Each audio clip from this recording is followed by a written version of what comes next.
Evening, everyone. So, a few things to begin with. First of all, a technical issue. As some of you may know, I broke my green screen a couple of weeks ago. So, the one I used last Saturday was the green screen from my studio, which I thought would work really well. It does not. So, I'm using the VCam tonight. I actually may be working against myself by having the lights on. It may work better without the lights. So I may experiment over the next week. So I will glitch. If I'm perfectly still, it works quite well. If I move around a lot, which I'm not going to move around a lot, less well. But it does work quite well. But what I thought was, so first of all, I'll address Em because I'm always missing her comments. We know how it works.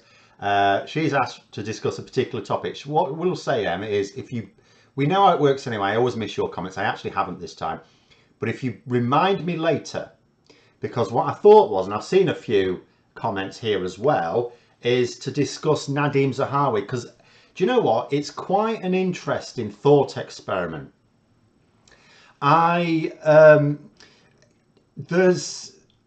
We all fall for it. There's no point in trying to suggest that we're immune to it, no matter how good we are at critical thinking, no matter how objective we think we are. We all fall for a thing, and that is, particularly in politics, we group people into political ally, political opponent, sometimes neutral, sometimes we say you're of neither help nor hindrance to me.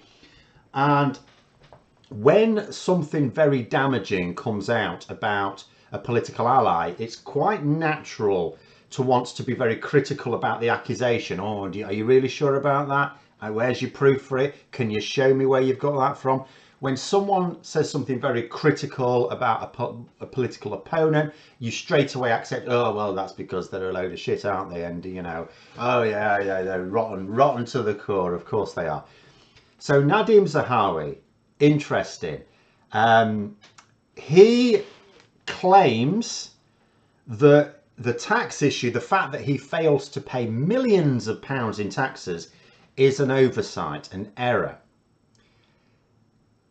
It's not necessarily important. What I'd like to do is let's consider the pros and cons here, because it's easy to go, oh yeah, because for a start, this is the same Nadeem Zahawi who also made an error over his expenses. He had the public paying to heat his stables, his private stables, on public expenses. That was an oversight as well. He seems to make a lot of oversight for someone who was made Chancellor. Now, taxes are very complicated. What I would also say is this has arisen due to, in fact, someone's asked, saying they didn't know he was the co-founder of YouGov. Now, yes, indeed. And a lot of people, and I've had to defend YouGov quite a lot, because a lot of people will keep saying, oh, it's owned by a Tory, it's owned by a Tory. Yeah, it is. You know, my local greengrocer is probably owned by a Tory because I am in Tory Central. I will still go there and buy a bag of apples, perfectly happy that I'm going to get a bag of apples. Just because a Conservative owns a thing doesn't mean that they subvert it. But again, this is part of the tribal thing. We automatically think that our political opponents are up to no good, even with their legitimate business interests. The fact of the matter is, YouGov proves itself. He doesn't have oversight over it. He just makes money from it. You know, it is run properly. They're very open about how they, work their analysis and get their data, and it stands the test. But the thing about what's arisen is he arranged his financial affairs regarding YouGov by using Gibraltar, well-known tax haven. And so straight away you could say, well, hang on a minute. There's a pro and a con here in both Zahawi's defense and attack. First of all, he was trying to avoid tax. Now, tax avoidance is legal, perfectly legal, but the only reason it's legal is because it's allowed to be legal. You know, it shouldn't be. It shouldn't be possible to arrange your financial affairs specifically to avoid paying taxes. You know, if there was no way of reducing his tax burden, would he have set up any an office, or it's probably an empty office or whatever, but would he have involved Gibraltar at all in his business affairs? No, he wouldn't. So straight away he is trying to avoid paying taxes, albeit legally, by using a tax haven. But then you can say, given that he is using a tax haven to try and reduce the amount of tax he has to pay legally, and given that these schemes tend to be fairly complex, it is natural to suppose that genuine errors could occur. So it really comes, and I argued in my video, the thing is, he's even said himself, he said in his defense, yes, he's wealthy, but he doesn't know how wealthy he is. That was his defense. I do not know how wealthy I am. So it's easy to make these mistakes. What I would say in a situation like that, if you've got that much money, it doesn't cost that much. Just because you're earning a lot of money doesn't necessarily make the job of accountancy more complicated. So you can hire an accountant to make sure your financial affairs are all above board, and the fee for that accountant is very low compared to what you're making, and then it will all be done properly and above board. You know, if you get my lips are out of sync when I speak and move. Okay, are they? Well, that's a problem. All right, that's a problem straight away. All right, well, keep the feedback coming in. I'll just have to maybe rethink it later. But yeah. So I mean, what do we think about this? Sorry, I've missed a load of. You're torn to unsubscribe from YouGov and lose my 3,000 points just because of his involvement. All he's doing is making money out of it. At the end of the day, YouGov is actually a very useful tool. There are very few pollsters who are accurate. That's the bottom line. Some of them are bloody awful. Some of them are absolutely terrible. YouGov and Ipsos Mori are the only ones who, when it comes to an actual election, over the last 6 or 7 years, when it's come to an actual election, have their pre-election poll has actually been fairly close. And when you consider we have a first past the post system, no easy thing, you know. So they're the ones who consistently get, and they both have very different methodologies, by the way, but they both tend to come up with good results. Redfield and Wilton, not bad. They're not bad. Servation, bloody awful. You know, someone was sort of saying to me recently, so there's been various Scottish independence polls coming up and down, and someone pointed to me one where it seemed to show, not massive, but a significant lead for Remain, as you might say. And they were saying what's going on, and I was explaining, well, the polls are, you know, bouncing up and down all over the place. But that was a Servation poll. They're not that good. You know, if you look at all I would say is sometimes other polls are interesting and you know, can be reasonably accurate.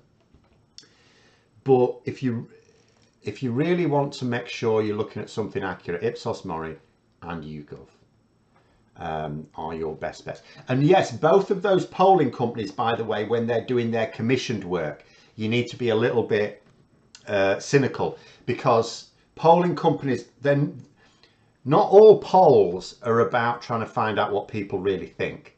Some polls are about trying to demonstrate what you can fiddle, you know, and pollsters will, for their paying clients, they will absolutely fiddle them. But the voting intentions and the political stuff like that is very rarely commissioned. And sometimes if it's commissioned by a newspaper, again, they're not interested in it being fiddled usually. So they tend to be reasonable. But anyway, right, so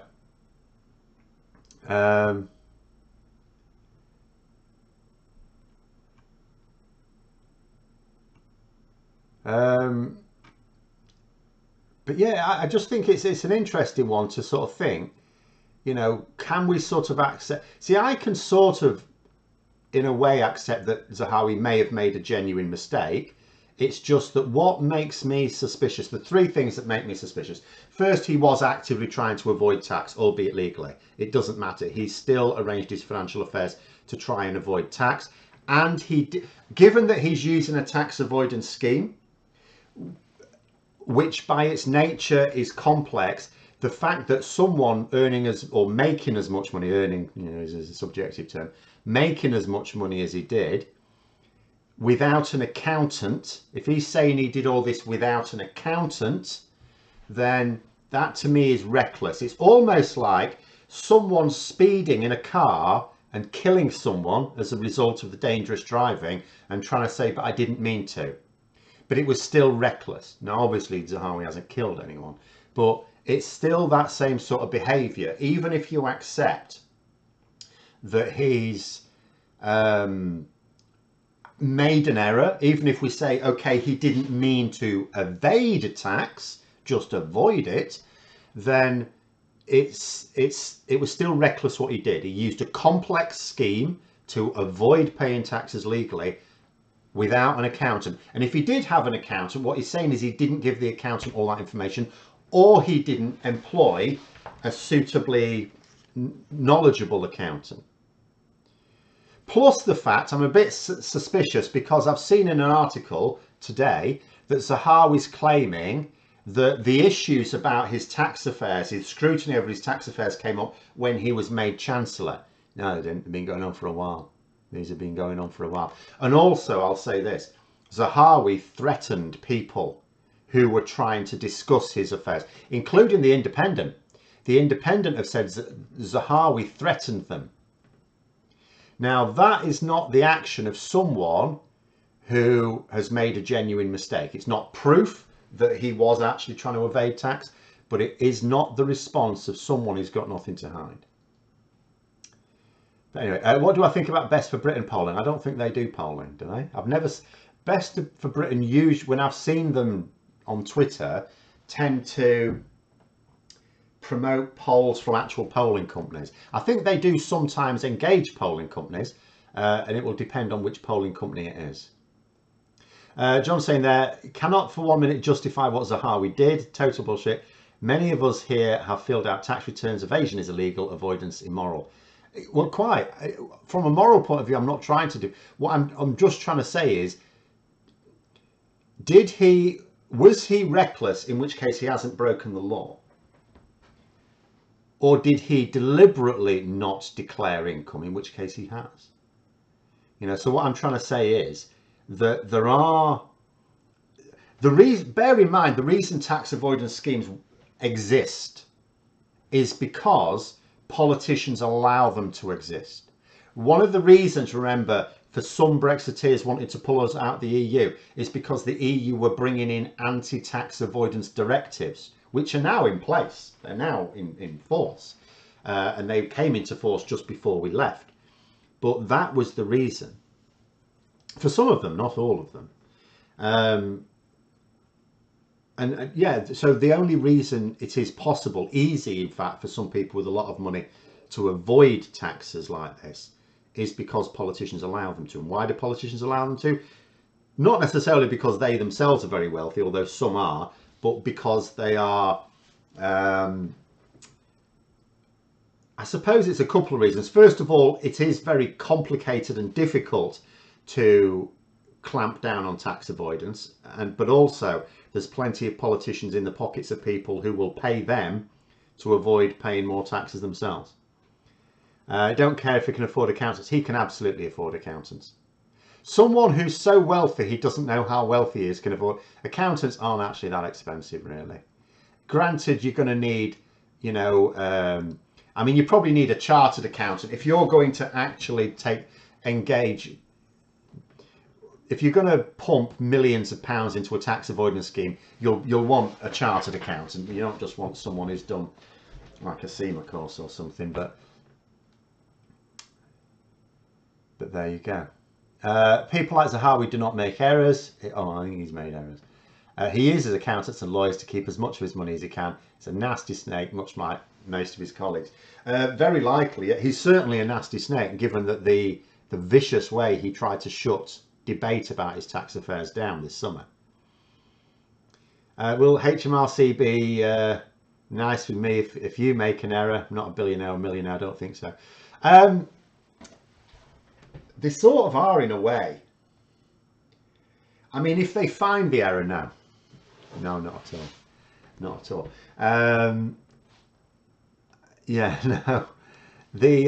But in all honesty, I mean, I do tax returns now, and to be perfectly honest, I mean, everything's clear. You know, if they ever decide, I don't know how often they audit people. If they audit me, they're quite welcome to look at my breakdown of expenses and income and all the rest of it.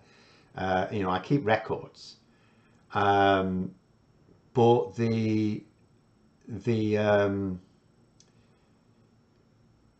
most, I mean, they're not checked. If you're self-employed, they don't really check. I mean, they must audit some, because otherwise people would just say, oh, I earned £2.50 last year. But you know, it's very, I think a lot of people, well, I know a lot of small businesses, I'm not saying all by any means, but the number of students I've had who, for example, will tell, or did tell me when I was teaching, that they get paid cash in hand. And you know why that is. Anyone gets paid cash in hand, it's because they're not, that business is not declaring all of its affairs properly. That's why. And they don't want to pay, probably they don't want to pay the employer's national insurance or anything like that. Saying that is ignorance and stupidity a defence, and surely there should be a barrier to any directorship now. I think it probably would be if he were convicted of tax evasion. I think it's automatic that he wouldn't be able to be a director, but therein lies the issue. He's not going to be. You know, he says, and he's probably right, HMRC have said that they accept that it's an error. I have actually had a few comments in the video I did, from people who have been involved with HMRC, as in working for HMRC, and said they reckon it is incredibly difficult to prove deliberate avoidance. But again, you know, it always does look bad. You know, I always compare, I don't compare it so much with, say, someone like me trying to fiddle taxes and someone like Zahawi. More like a rich person who gets caught out not paying enough tax, and a poor person getting caught out being paid too much benefits. Sometimes deliberately, even if it is, you know, even if you think there's not much likelihood that it's a genuine mistake. It's like, if you end up with too much benefits, it seems to me that the system is designed to assume that you are in the wrong. You know, like, for example, if you are overpaid, and let's say it's a genuine error and you're overpaid benefits, and you don't alert the Department for Work and Pensions, and you don't, you know, say you've given me too much money, the assumption is that you've taken part in benefit fraud, and you will not only have to pay the money back when they find it, you will have to pay an additional 50% on top. You may face prosecution as well. And yet it's quite easy for someone to not realise they've been overpaid, because, you know, you could genuinely see some people not realising they just got some money. Particularly, you know, if you're in that situation, I can attest to this. When you're in that situation, your head's not always in a good place. It's a grim existence. You could easily make mistakes, and yet those people will be deemed, even if it's accepted that they didn't falsify any documents to get the overpay, even if the Department for Work and Pensions accept that the overpay is their error, if you do not alert them, if you're not on the ball enough to alert them, it is deemed to be your responsibility. And yet that doesn't apply to people paying their income tax and national insurance. But anyway, problem is, we all know he's going to get away with it. Well, he has gotten away with it. He's completely gotten away with it. Nothing will now happen. There may be political consequences. It may well be that the public see Zahawi as all part of, basically, Angela Rayner's job at this point, because she's like the one with the Tory sleaze in her portfolio. Her job now is to paint the Tories as, you know, backing another tax dodger. You know, the angle would be at a time of pay restraint, cost of living crisis, high inflation, stagnating pay, real terms pay cuts, let's be honest, shrinking budgets for public services. At this time, a former chancellor, one of 3 former chancellors we had last year, has avoided paying millions of pounds in taxes, whether you accept that he made an error or not, and yet he's still a member of the cabinet. He's still in cabinet, minister without portfolio, or senior member of the government. And Angela Rayner's job will be to paint that as, you know, because they don't care. They don't care about rich people not paying. They're making you pay higher taxes. And bear in mind as well, the public totally accept this. Ordinary workers have been made to pay higher taxes this year because of the Tories' blunderbuss hole through the budget, when she wiped 30 billion quid off the country's finances. And that's a kind way of looking at it. So, you know, so there's that straight away, and it's like, but they don't care if rich people don't pay. So that's her job now. That is her job. And if she can do that, it may well be that the heat is too much and Sunak has to let Zahawi go, or Zahawi more likely will have to resign. John's saying there, I've sat in the sheriff court and watched small benefit frauds jailed. Yeah, I mean, we see it in the news every now and then as well. And some of it, yeah, it's totally, and you think to yourself, yeah, this is totally deliberate, like trying to claim for someone who's died. Or something like that. You can understand it for a few weeks, grief and stuff like that, and you again sorting things out. But sometimes it's like for an excessive period of time, it's like, yeah, okay, this is deliberate, clearly. But then there are other times when you read of some, and you're thinking there's an element of doubt in this, and some of them don't get prosecuted at all. Remember, there are a lot of them that don't get prosecuted, so they don't get their day in court. They just get fined. They're sanctioned and fined. Someone saying there, I've been getting letters for 10 years about a tax where HMRC claim I earned 35,000. I was studying for 9 months, paid PAYE on your summer job. I keep asking to go to court. Well, that's weird. Because when I first started having to do tax returns, I found it very difficult for them to take my money. You know, for quite a while, because they wanted me to, and I do now use the gateway, the online version, which is really good once you can get onto it, but it's an absolute bugger to be able to get onto it, because you need all these sort of proof of identity that I didn't have to begin with.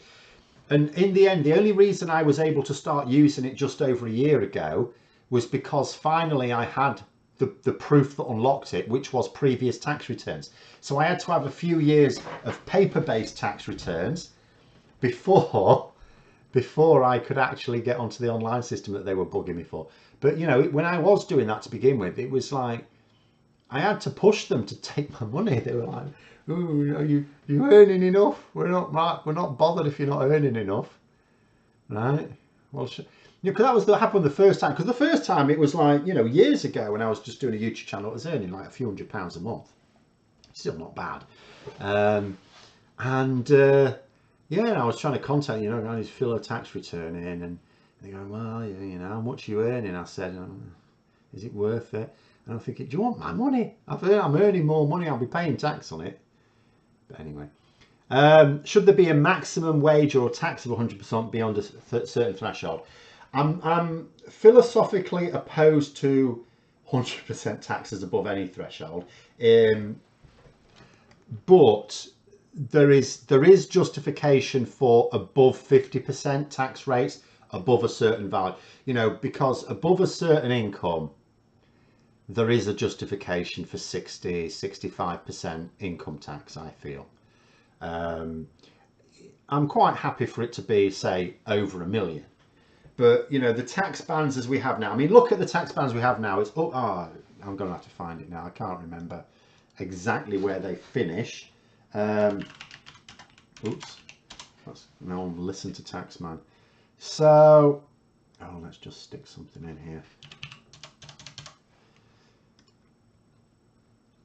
I can't remember what it comes up to. But there's the 20% rate at the moment, which goes up so far. I can't remember. It's around about 40 odd or something £1,000. Then you've got your 40%, and then, you know, above a certain amount, you've got 45%. But it's all quite truncated. So people on, yeah, if someone's on like £100,000 a year, you know, that's a lot by most people's standards. But there are, you know, I mean, people like Mr. Zahawi who are earning absolutely millions. It's like, well, why isn't there a distinction between people earning millions and people earning 100,000 a year? They based it on your job title and region. Living in Bath and electrician in the summer, you earn 28,000 on oil rigs, but they still think I owe them extra 7,000 in tax. Well, so that's weird. See, I've had the opposite problem where I've had to, you know, chase them up. It's not a problem now. I just get my online one. It's quite easy. Although they've done a funny, again, recent, and I think this is since the pandemic. They have done another thing now where they try and get you to pay it in advance. So they've obviously had a few difficulties after the pandemic with self-employed people paying their taxes. You were told Sweden have 100% tax on a tiny number of people. Is this true? I don't know. Scandinavian countries in general tend to have a more progressive tax system. Again, 100%. I just think. I mean, I don't. Just morally, I don't think there's a justification in that. If someone legitimately is earning more money, of course they should get to keep some of it. Above a certain amount, I'm quite happy for over half of it to be taken. But anyway, if I only had a choice of Corbyn or Piers Morgan, who would you choose to sit next to at a football match? Well, I don't really like going to live sports, I have to say. I have been a few times and I've never... Do you know what? I mean, I don't actually watch sport at all these days. I only now pay casual attention to the sports I used to follow. I just really don't do anything. But whenever I've been to a live sports match, whether it's been snooker or rugby or football, I have never felt it was worth it. You know, when you consider the travel and, you know, the hassle of getting into the stadium or, you know, whatever, and then getting back again, I've never felt it was worth it. And so I'd rather just watch it on the telly. I'll tell you another thing as well. I think you just get a better view on the telly. It's just better. So some people will enjoy the atmosphere, but again, you have to remember, I mean, like, I'm an introvert, so I don't really get any benefit from having the lots of fellow supporters around me. But if I was you know, if let's say I was the sort of person that was to go to live football or live sport of any kind, in all honesty, I actually wouldn't. There are a small number of people I really would never ever want in my presence, but most people I would just say, you know, I can detach myself from areas of disagreement and just go, look, we're all football supporters. I'd be quite happy with either Piers Morgan or Jeremy Corbyn, or even Piers Corbyn, who is the looniest of the three. Not that I'm actually trying to suggest that either Piers Morgan or Jeremy Corbyn are loonies, but, you know, none of them are the people I would choose to associate with. But I'd be quite happy to sit there and watch football with them, if I was happy to sit with anyone and watch football that's not on the telly.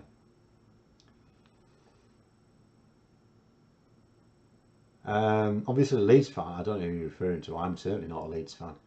Of all the Yorkshire clubs, Leeds, Leeds, I don't like Leeds, in all honesty.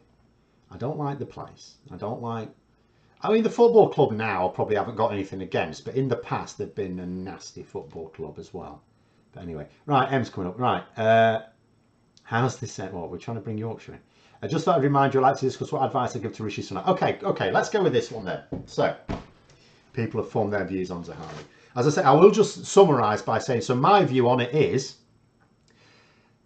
possible that he hasn't deliberately tried to break the law, but at the same time, he has also, if he hasn't deliberately tried to break the law, what I will say is this: he has deliberately arranged his financial affairs to avoid paying taxes and has done so without engaging a suitably qualified accountant to make sure. So what I would say is, at the very least, he's probably been reckless. This is my view. He's probably been reckless in not making sure. In other words, to what efforts did he go to make sure that he was paying his taxes properly?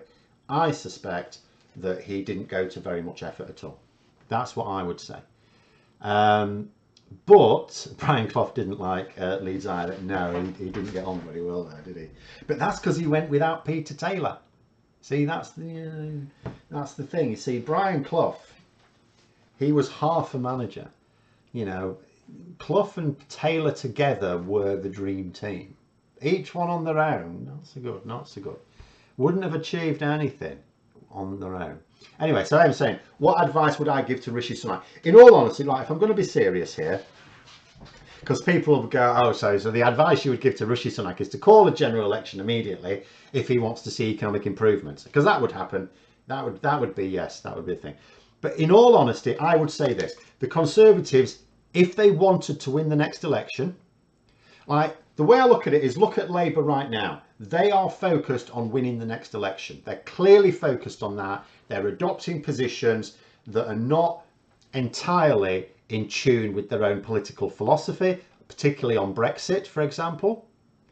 They are holding their nose because they know that they are going to do a much better job for the country. They firmly believe that in power, even if they have to shackle themselves with a few policies that are necessary to win.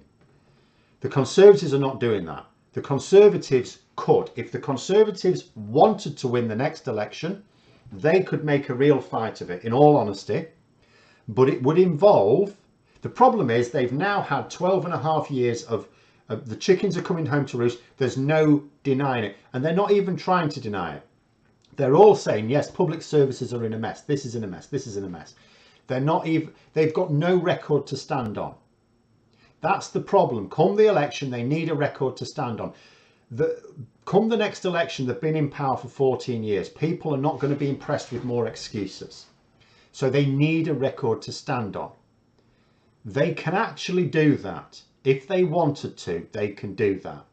The first step would be a redistribution of wealth. I don't expect them to go full socialism on this, but it's, if you're identifying wealthy individuals or corporations who are continuing to make above inflation increases in income, whether it be profits or personal income, they can afford to pay more tax to avoid people suffering real terms income reductions.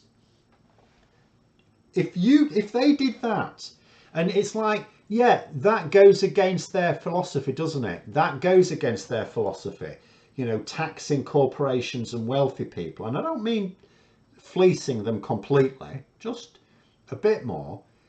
You could do that, and you know what? You'd probably get a lot of voters back on side, because people are sheeple. You know, there's a lot of people in this country, I'll be honest, Labour are doing well, but they're not, you know, in order to win a majority at the next election, they have to win a ridiculous number, unprecedented.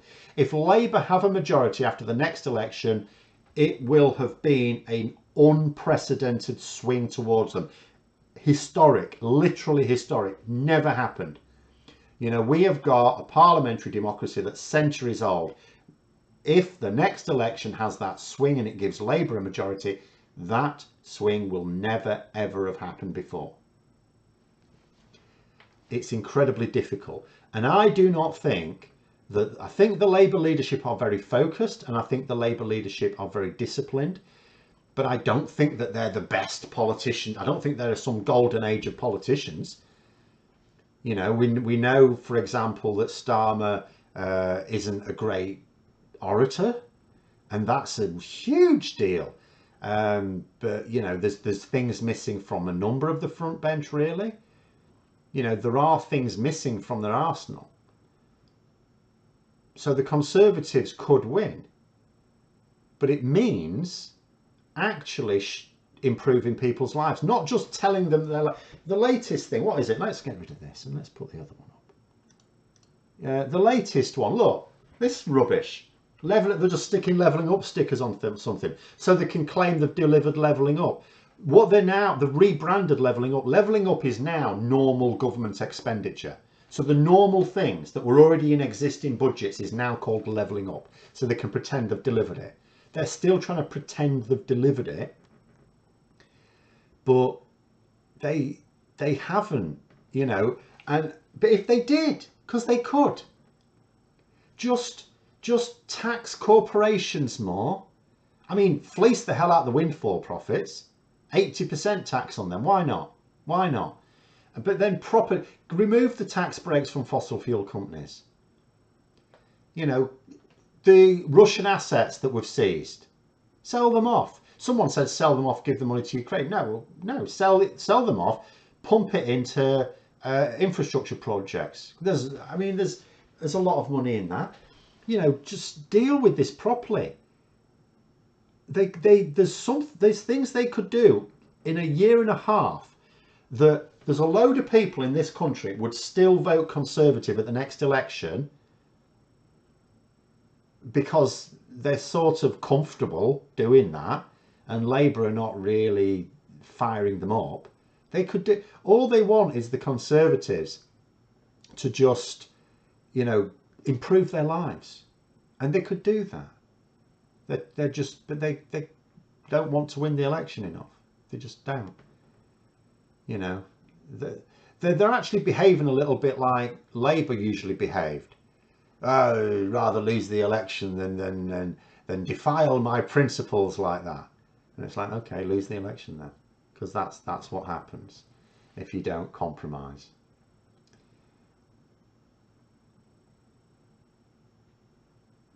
Do people lead a leader? If so, no wonder it's nice. Well, that's sort of politics, really. I mean, we talk about, you know, politicians should lead the nation. They don't lead the nation.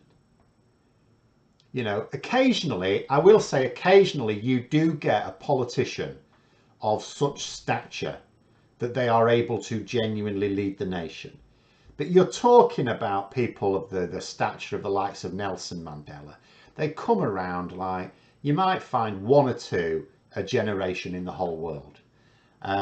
Most of the time, a good political leader is someone who aligns themselves with the public, which you should do anyway. You could argue that, you know, it should be the case that what you're doing is paying attention to what the public wants and delivering that. I know what the public wants is sometimes stupid, so you have to filter it a little bit.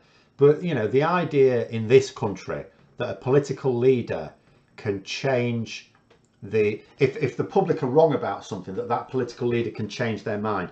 It's incredibly difficult if the media have created the misconception in the first place and want to maintain that misconception. It's incredibly difficult, whether you're Conservative or Labour. Anyway.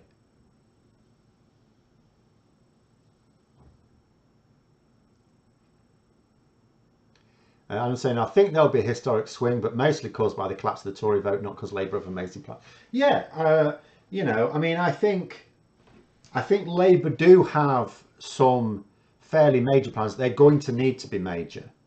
They're going to need to be serious reforms, because they're going to have to and they are accepting basically the Tories' view of economics, because that's what the public believe. At the same time, they have to deliver investment in public services, and they also have to deliver an increasing living standards. In other words, people's pay has to go up compared to the cost of living, has to. So the reforms will need to be real, otherwise they'll just lose the next election. And I do not believe that Starmer is just trying to get in to be Prime Minister and that's it, sod off. That's clearly not the case.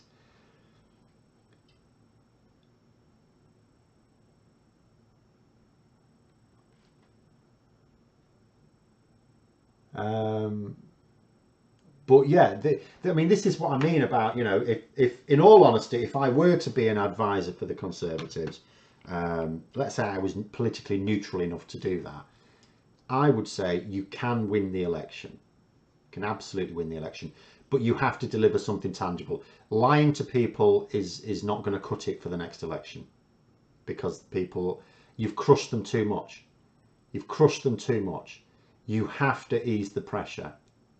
And, you know, a few million here or there in a few Tory constituencies, which people are not going to see I mean, this levelling up funding that's announced this week, are people going to see real improvements to their lives as a result of that money ever? Probably not. Are they going to see anything at all before the election? No. The Tories are trying to say, well, the money's been put in now. You will see it. Wait a few years and you will see it. People are just going to go, you keep saying that. At some point, people are going to think to themselves, you say this every election. We're sick of it. So no one is mentioning what the banks are having to do to bolster people. The government needs to help people or the banks will collapse. See, well, I don't know enough about that. I do occasionally, well, I do quite often read the Financial Times but I'm not an economist and I'm certainly not a banker. But the government do need to help, because yes, there's so many people now actually in poverty. Before last year, it was something like, the official figures were horrendous, something like 8 million people in poverty. What's it going to be like now? How on earth do the Tories expect to retain seats when they've removed our employment rights through the retained EU law bill? The public will notice. See, it's such madness to do. See, there's three possibilities. Well, there's lots of possibilities probably, but if we break it down into three main possibilities with the reformed EU law bill, the retained EU law bill, sorry. The first is that Rishi Sunak, although he's put his shoulder behind it, sort of expects the House of Lords to nobble it. The House of Lords could well say, look, this wasn't in your manifesto, right? You've got no public mandate. Either you accept some serious amendments to it, or we're just going to block it. And you can send it back to us, we're just going to block it. So that could happen. It may well be that Sunak wants that to happen, so that he can then go to the next election saying, well, I'll put it in the manifesto then, and then we'll force it through then. That may be his plan. You know, in fact, to be honest with you, although I've decried his political acumen because it's absolutely shocking, again, if I was advising Sunak, that's probably the best I could come up with. If I don't know what the situation is on the ground. If the ERG are pathologically insistent on this bill going through, if I were advising Sunak, I would say, you know, let the Lords block it. You don't accept any amendments, ping pong, and then say, when it's clear that the Lords will not let it through, right, we'll put it in the manifesto at the next election. That's probably the best I could think of anyway for him to do. So that's a possibility. The second possibility is that he accepts the amendments from the House of Lords in line with what he was saying a couple of weeks ago, in which case, depends what the amendments are. It may well be that the bill passes, but the regulations don't disappear for a few years. It may be, because I think one of Labour's amendments was for this to happen in 2026, at which point, of course, they can repeal the bill before it takes effect. So that's a possibility, that some amendment stops it actually doing anything until after the election. The third possibility is that it goes through inexplicably, and that a load, if not, it won't be all of them because they will reserve a few, but a load of them are chopped. Now, here's the problem for the Conservatives. Inevitably, they will provide a stay of execution on employment rights. They're not going to go into the next election with paid annual leave not a statutory right. They're not going to do that because that's crazy. But the fact that they'll have passed the bill means that those rights are on the chopping block, and Labour will make a lot of that. They'll say to voters, yeah, they haven't taken them yet, but the bill says that in a year's time, a year after the election, they disappear completely, because that's what the bill is intended to do. Even if some ministers defer, because the bill allows them to defer some regulations, but not forever. There's still a date in the bill that says if this date is reached, they are chopped, no matter what you do. So those are the three possibilities there. I fundamentally find it difficult to believe the third one will happen because it's electoral suicide. Now, the ERG don't care about that. They don't care about that. And here's where it comes to Rishi Sunak. What's his motivation? Because I don't know what his motivation is. I keep coming back to this. If his motivation for entering politics, becoming Prime Minister, was purely so that he could get his name in the history books as the first non-white Prime Minister of the UK, job done, he may not care. He may think to himself, great, I'll get the bill through. I don't care how much of a mess it leaves the country in because he may not care about losing the next election. If he doesn't care about losing the next election, he may not care what state he leaves the country in. So in a way, our best hope is that Sunak is stupid enough to think he can win the next election. If the retained EU law bill went through, can it be easily reversed without being done? See, that's what, I mean, I don't know. I've not seen anyone say so. I think it would be very difficult because you can repeal a bill, but given that the purpose of this bill is to abolish thousands of regulations, once those regulations have been removed from the statute books, I'm not sufficiently expert, but I don't see how then repealing the bill will put those regulations back, in all honesty. Because the regulations will be gone. You'd have to put them back, as far as I know, you'd have to put them back one by one. And that takes parliamentary time, and there will not be time in the next parliament to do that. We're talking about decades worth of legislation. And to putting them back, see, they're using this bill as a way to get rid of them without any parliamentary scrutiny, but putting them back would need parliamentary scrutiny. And a lot of time. It may be possible to put them all back en masse. I don't know. Maybe they can package a bill that just puts them all back word for word as they were. That maybe I don't know whether it's, I mean, I suspect it's unprecedented, but because I've not, maybe I need to contact someone like the Institute for Government and ask, or something like that. But I've not seen an expert pondering what could happen. It may be that experts are looking at it and just as I am thinking, surely there's no way this will actually happen. Surely. Because remember, the ERG may want this to happen. In fact, they almost certainly do. But surely the majority of Tory MPs, even the ones who voted for it, only voted for it thinking that the House of Lords would block it. I cannot fundamentally believe that all those Tory MPs are actually wanting this to happen. But insane things have already happened. Is it even practically possible to remove thousands of legacy EU laws in under a year? When you don't debate each individual one, yes, because that's what this bill is intended to do. Get rid of all of them, every single one of them, without having any scrutiny over it, without them being debated, without them being researched. Just make a list of all the regulations that Westminster passed as a result of legislation passed by the EU Parliament.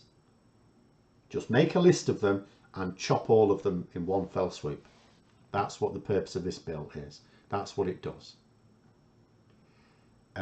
It's unconstitutional, surely, but not necessarily to the point where the Supreme Court would block it. In fact, if the Supreme Court could block it, you would think someone would have already brought a case, because the bill is now passing through Parliament.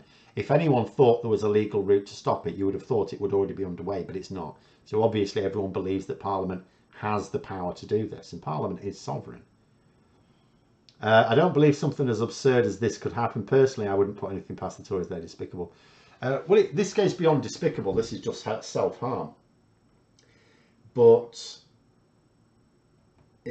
the issue we have at the moment is that the Conservatives for a very long time now have been held hostage by the ERG for a very long time. The reason Brexit ever made it into that 2015 manifesto was because they were held hostage. And every Prime Minister since David Cameron has been in a weaker and weaker position. David Cameron was in a strong position. He had his parliamentary party behind him. He could have told them to shut up and sit down. He could have just ignored them. He was in a strong enough position to do that. You know, when you considered he was happy in coalition, and that coalition had enough MPs to tell the ERG to sit down and shut up. So he didn't need to do it at all. Every Prime Minister since has had to show some deference to the ERG. They've been in they've been vulnerable to the ERG in some way. But anyway,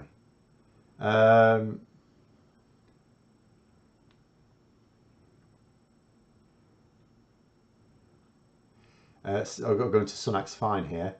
Sunak's fine is justified. They filmed the evidence themselves. It's a no-brainer. The easiest fine police gave all week, in my opinion. Well, it absolutely is, because first of all, he did break the law. That's clear.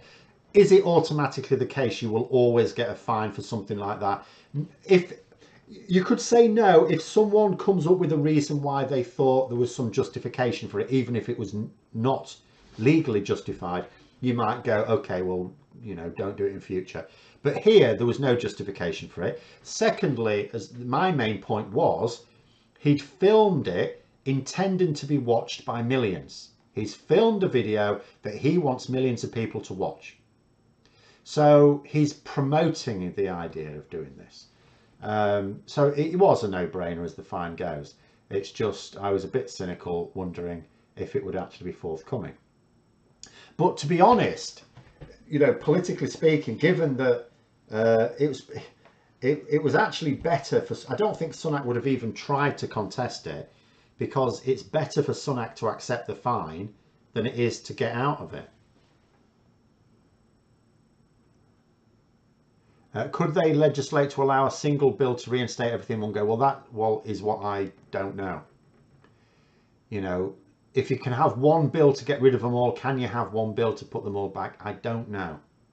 If you can, then it's not a problem for Labour, because it wouldn't take a lot of parliamentary time, because let's face it, it would be urgent.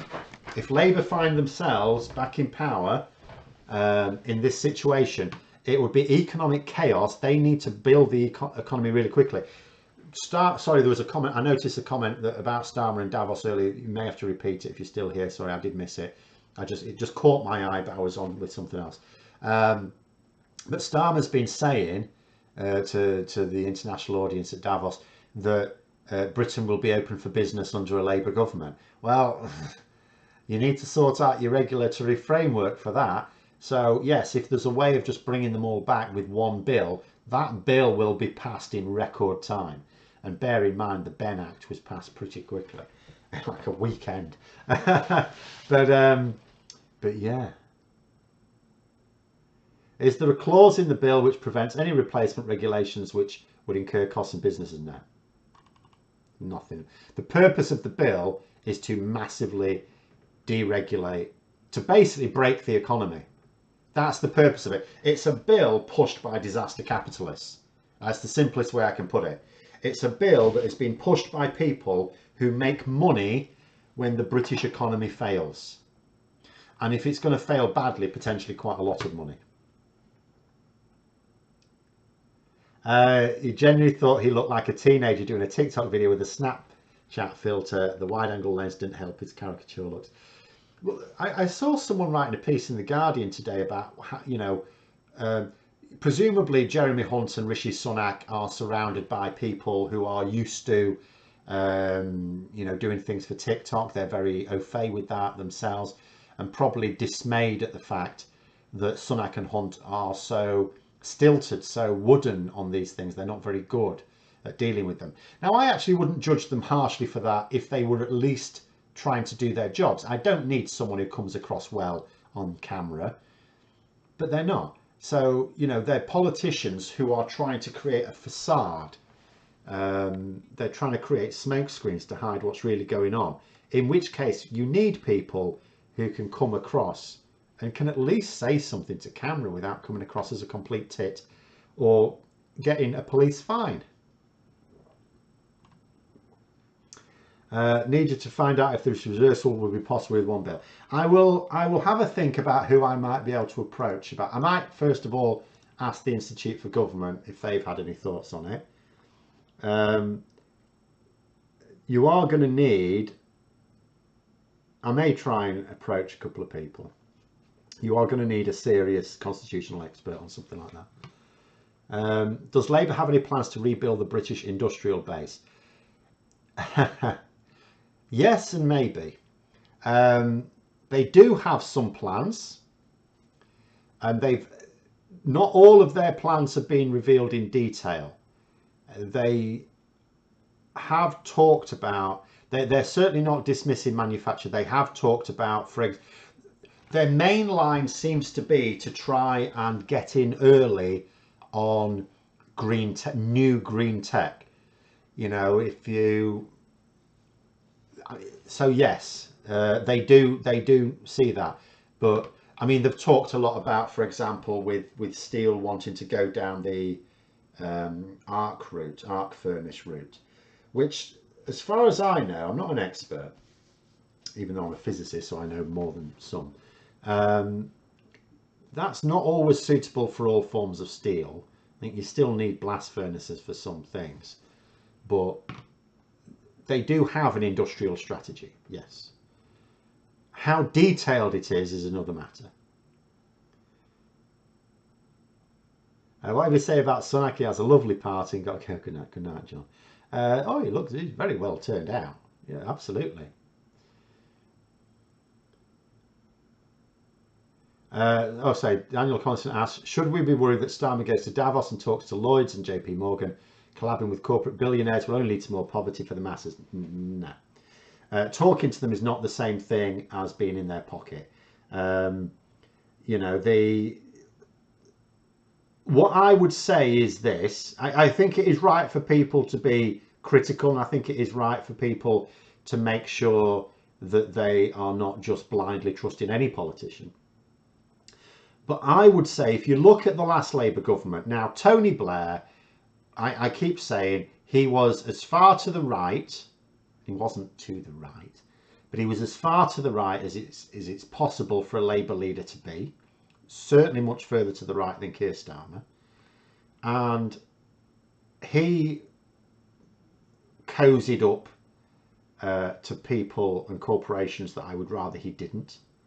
And yet, standard of living rose for people, public services were working, people's pay increased above the level of inflation, and actually people on the lowest incomes, their incomes increased well above the level of inflation.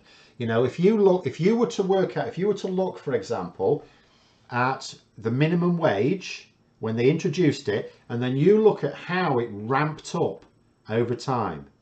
You know, when Boris Johnson, for example, tried to claim, oh, we've introduced the biggest rise in the well, he called it the living wage ever. And it's like, no, you didn't. Under Labour, they not only introduced it, so that was an infinite increase, but you don't count now. But the percentage above which it rose above the level of inflation by the time they left office was phenomenal. And the same went to lower paid workers as well, public sector workers. That was with Blair, and Blair was as right-wing as a Labour, and it's not right-wing, but to the right of the Labour Party as you can get. So even if Starmer, who is much further to the left than Blair, even if his government, bear in mind, Starmer's government will be to the right of Starmer. Everyone sort of thinks the government is politically based where the leader is. No, that's rubbish. The leader will place the party where they think their voters are. So the party in government will be to the right of where Starmer is philosophically. It seems ridiculous to me to suppose that we would get less social justice under Starmer's Labour than we did under Blair's. And we got a huge increase in the standard of living for ordinary people under Blair's government. So that's the way I would look at it. I would say it's absolutely fine to be critical and to ask questions about what Labour are going to be doing. I would say, from a practical point of view, because you're not going to see detailed policies just yet, and even if you see a detailed policy, having a policy and being able to implement it are two different things. You know, people can say they're going to do this, that and the other, but are they competent enough to do it? You know, Liz Truss and Kwasi Kwarteng announced their mini budget. Did they get to do it? No, because they were incompetent. But but yeah, so what I would say is pragmatically look at the situation. Does anyone seriously believe that Labour would not be better than the current Conservatives? That just seems madness.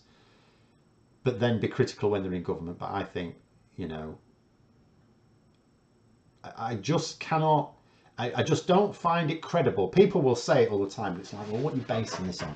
I don't find it credible that anyone can suggest that Starmer's Labour, this former Trotskyite, and who's someone who is still significant to the left of politics, would lead, as pragmatic as he is, would lead a government that's further to the right than Tony Blair's. That just doesn't make sense.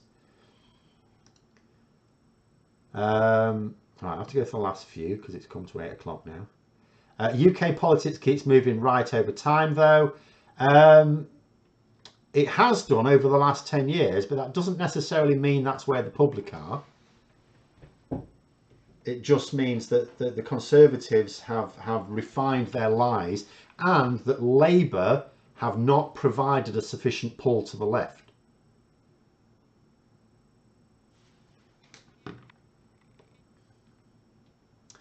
Rishi Sunak with his seatbelt off. I fought the law and the law won. See if you get that one. Well, yes. If I didn't know that Tony Blair was a Labour leader, I thought he was a Lib Dem, basically centrist. Yes, he was very much, you know, he didn't just lead a centrist government because that was necessary. You know, I think his government was very much in tune with himself in a way that it won't be under Starmer. Politicians must know the mood of the people, not to align to it, but to position themselves as compared to it. They need, in order to win elections, you do need to at least align yourself with your target voters.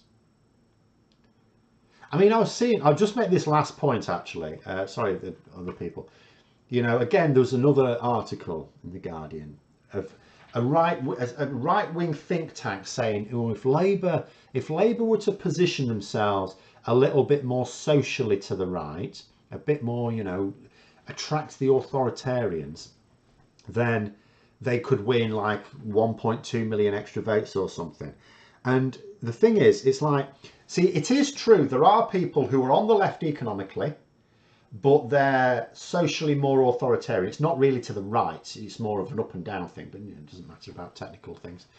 The point is, there are a lot of people who are on the left economically. They want the strong public services, they're fine with the taxation to pay for it and all the rest of it. They're sort of left leaning when it comes to economic matters, but they're more authoritarian when it comes to social matters.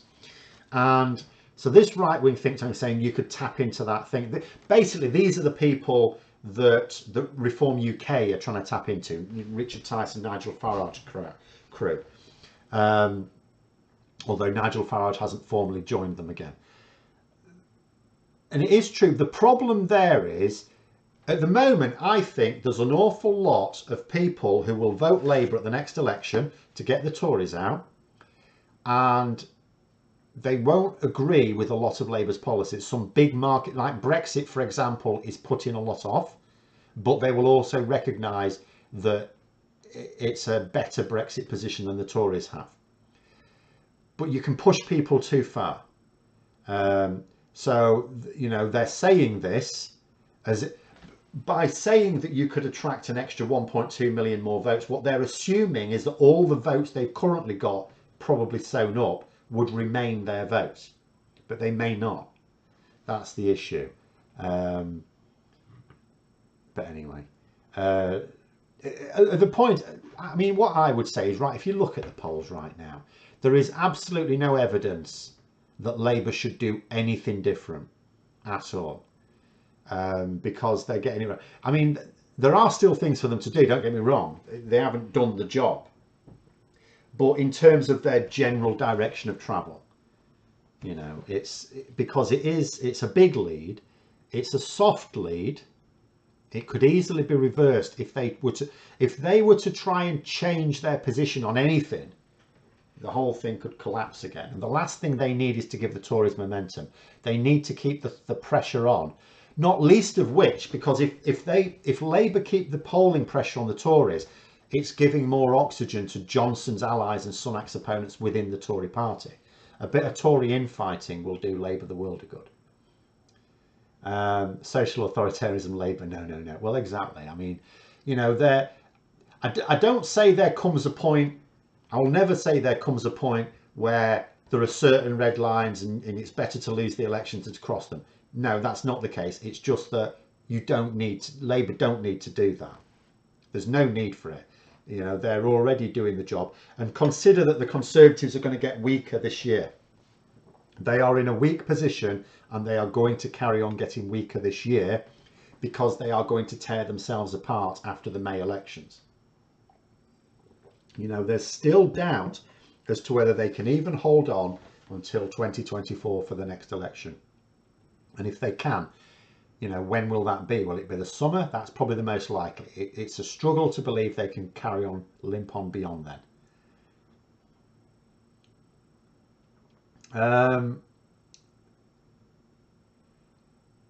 Right, so we'll call that there. There were quite a lot. Sorry, I missed quite a lot today. There was a lot of comments today.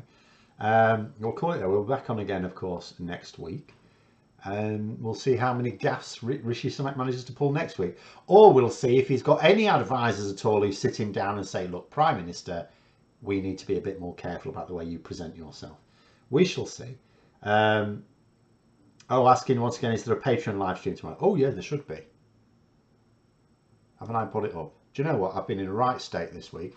I will put it up immediately. But yes, there will be. I'll put it up now. But anyway, thanks very much for coming on, everyone. Have a good evening. And until next time, let me know how the VCAM worked in the end. And until next time, I'll see you later.